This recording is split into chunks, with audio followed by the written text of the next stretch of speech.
Your two. You want answers? I'm as mad as hell, and I'm not going to take this anymore. You want answers? You have offended my family. I think I'm entitled. You want answers? I want the truth. And you have offended the Shaolin Temple. You can't handle the truth. Surely you can't be serious. I am serious. And don't call me Shirley. Radical Rant. What amazing time we had at the family reunion, also known as Seattle Hempfest, third weekend of August every year for the past 22 years. We were there at Dab Central with Oil Slick, Happy Daddy, Cliff Maynard, Handmade Apparel, and of course us at 420radio.org. Lots of really cool people stopped by, including a great friend of the show, our own Ganja John.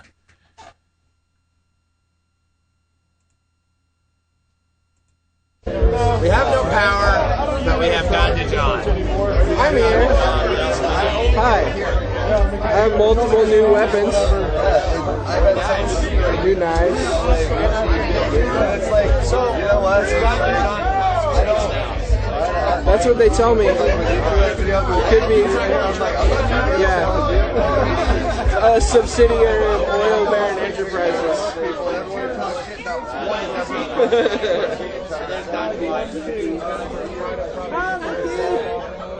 So, Hempfest, it's legal. You break that central.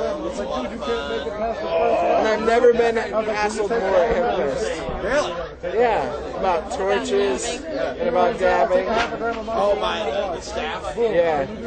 Set up all sorts of privacy. Well, yeah. Nothing you can do, but we got away with doing dabs all afternoon, so I'm not worried. If only we had power. Yeah, if only we could actually, do a show. Oh, well.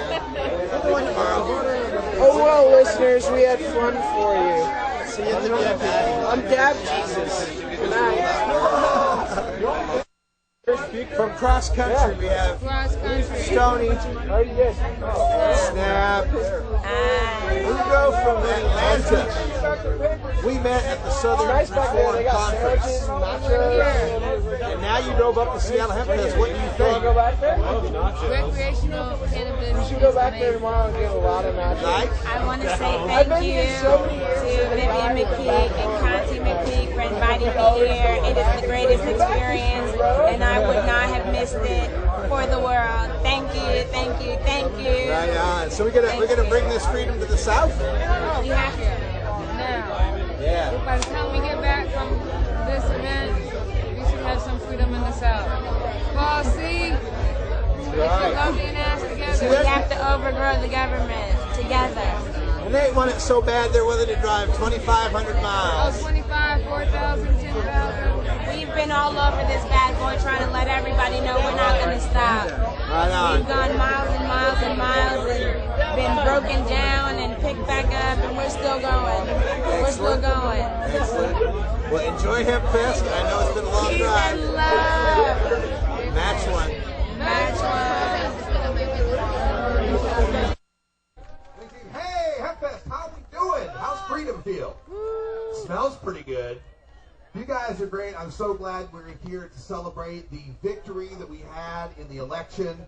People worked hard to change the laws so that the adult possession of an ounce of marijuana is legal. Not decrim, not a fine, not something the cops can harass you over.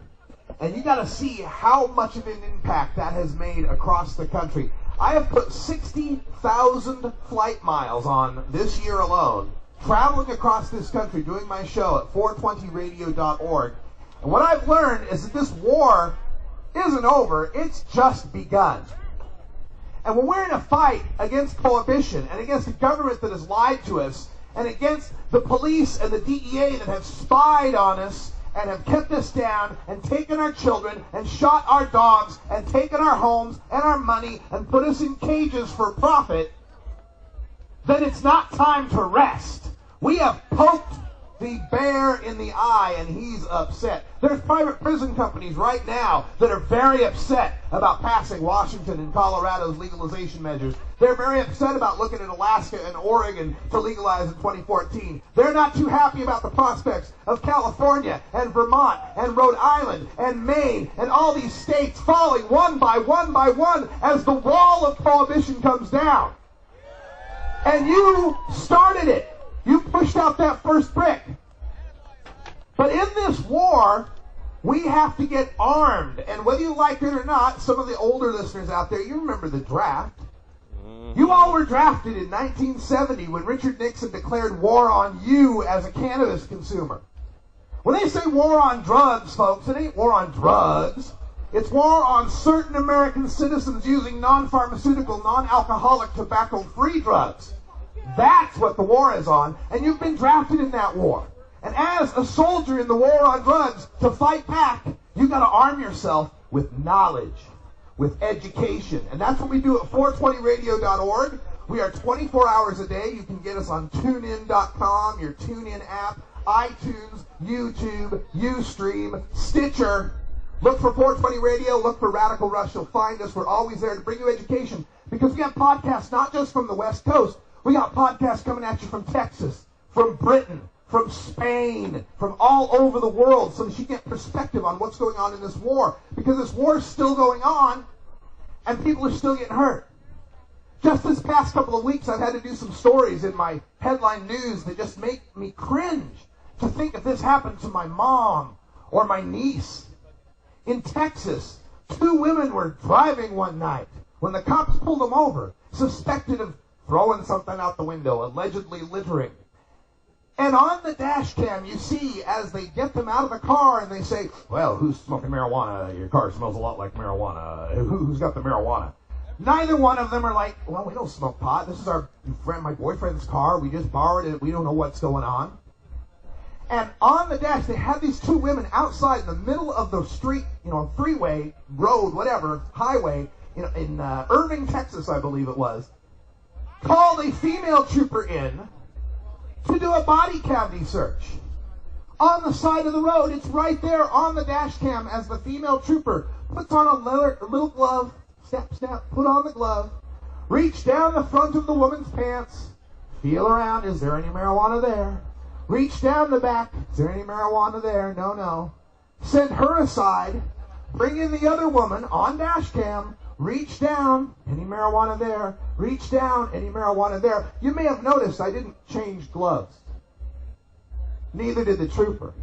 Same glove, both women, body cavity searches, side of the road, because they smelled pot that they did not have. That's the kind of things that happen as marijuana is still illegal. It's still contraband. And I kept trying to tell people how important this was last year. That decrim's great, medical's great, these are good steps forward, but you got to have it not be contraband. It has to be something the cops can't mess with you.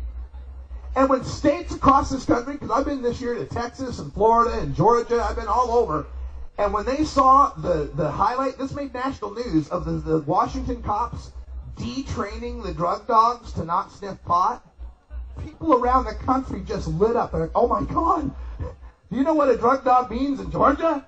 That means some prison time's coming. And here you're teaching them not to sniff pot. Give yourselves a hand for that.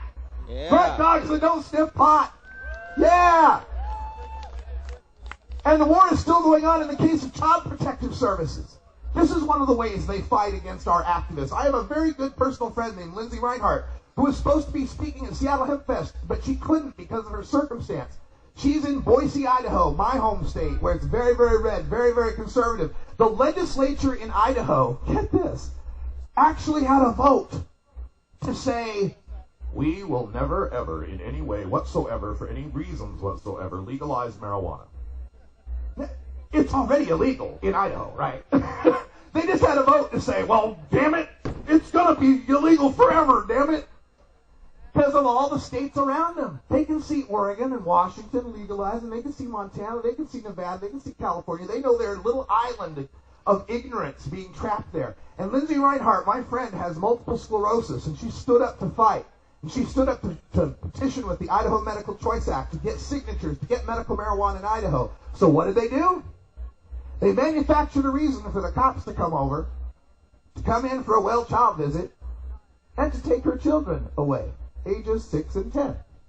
She was in the wilderness in Idaho at the time. She couldn't get the text messages of the babysitter frantically saying, "Oh my God, the cops are here, they're taking your kids." She comes out of the mountains to get these text messages. Your kids are being taken away by the police. And they have effectively forced her to move out of Idaho into Oregon, where she can treat her multiple sclerosis, where she's not a criminal for being sick and trying to use the best herbal, the best medication, forget about herbal, best medication she can find. This is the war that's still going on. So don't relax that, oh man, I can smoke now, it's all legal. That just means we just started, people. This is just the beginning. We've got to take this wave of legalization. We've got to spread it south to Oregon in 2014. I ain't waiting until 2016. We got to bring it to California in 2016. We got to spread it westward, eastward. We got to take it through all of the United States so all of our brothers and sisters can be free, so that nobody is ever persecuted for growing, selling, or using marijuana ever again in the United States. And our grandchildren look back at this era and they go, what? You used to do what to people who used cannabis? Yeah. Can you see that future? Yeah. Do you want that for your grandchildren? Yeah. Then keep doing what you're doing. Keep celebrating. Keep standing strong. Keep using cannabis. Don't be ashamed of it. Don't let anyone put you down. Find some activists that are doing good work and get them some money. They can really use some help. And I'll give you one last thing to educate yourself. Is I've got some great friends I'm working with at the National Cannabis Coalition, and they've got some great knowledge, great writers, Doug Fine, myself, Anthony Johnson, daily bringing you the stories and the education you need. You can get on your cell phones and just text NCC, like National Cannabis Coalition, NCC, to 420-420. You can remember that, right? 420-420. NCC to 420-420. They'll get you signed up to the newsletter. You'll get my Radical Rants, my twice-weekly column, where we tear apart the prohibitionists, we give you the facts to end the drug war, and we throw these prohibitionist bastards out of office and get ourselves some freedom for this whole country. There we go. That's my speech at the McWilliams Stage. That was Saturday's speech at 6:45 p.m. And then tomorrow, tomorrow's show will have more video from Seattle Hempfest, including some of my panel at the Seattle Hempfest Hemposium. Other people who appeared on the panel include Danny Danko and Ben Livingston, and among others. It was moderated by Chris Conrad, his wife Mickey Norris also involved. We've also got Hemposium panel that includes Sharon Rayvert from Georgia Moms for Marijuana, Rebecca Forbes from the Carolina Cannabis Coalition, and Michael Kravitz from Veterans for Medical Cannabis Access. That'll be coming up on a future show as well this week sometime. Got to work out the whole schedule. A lot of video to get through, a lot of Hempfest to cover. Thanks for being a part of it, and thanks for supporting 420radio.org, your listener-supported cannabis community radio. I'm Radical Russ. Until next time, take care of each other, tokers. This is the Russ Belville Show. The Russ Belville Show is blogging and podcasting daily at radicalruss.com. You take a seed, you plant it, you grow it, you dry it, you